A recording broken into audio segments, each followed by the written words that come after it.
गेल्या 10 दिवसात पेट्रोलच्या किमतीत 8 रुपयांची तर डिझेलच्या किमतीत 7.5 रुपयांची वाढ झाली आहे. याचा फटका आता एसटी महामंडळाला सुद्धा बसतोय.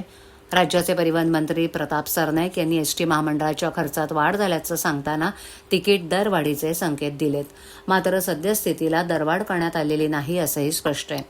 सध्या एसटी महामंडळाकडून डिझेल बचतीसाठी उपाययोजनांची अंमलबजावणी करण्यात येते. डिझेल बचतीचं उद्दिष्ट ठरवण्यात आल्याची माहिती मंत्री सरनाईक यांनी दिली आहे. परिवहन मंत्री सरनाईक म्हणाले की डिझेल आणि पेट्रोल बचतीसाठी एसटी महामंडळाकडून योजना तयार करण्यात आल्यात. चालकाच्या चुकीच्या पद्धतीमुळे प्रति लिटर 10 किलोमीटरपेक्षा कमी गाडी धावत असेल तर वाहन चालकांना योग्य प्रशिक्षणाच्या सूचना केल्या जात आहेत. तिकीट दरवाढीबाबत विचारलं असता मंत्री सरनाईक म्हणाले की डिझेल आणि पेट्रोलचे दर वाढतायत. डिझेल वाढीनं एसटीच्या उत्पन्नावर परिणाम झालाय. एसटी महामंडळाला 310 कोटींचं नुकसान वर्षाला होणार आहे, ते सहन करता येणार नाही. डिझेलचे दर अजूनही स्थिर नाहीत. उद्या त्यात आणखीन वाढ होण्याची किंवा कपात होण्याची देखील शक्यता आहे. त्यामुळे सध्या परिस्थितीत आम्ही राज्य सरकारला ज्या सूचना करतोय त्यानुसार अंमलबजावणी करतोय.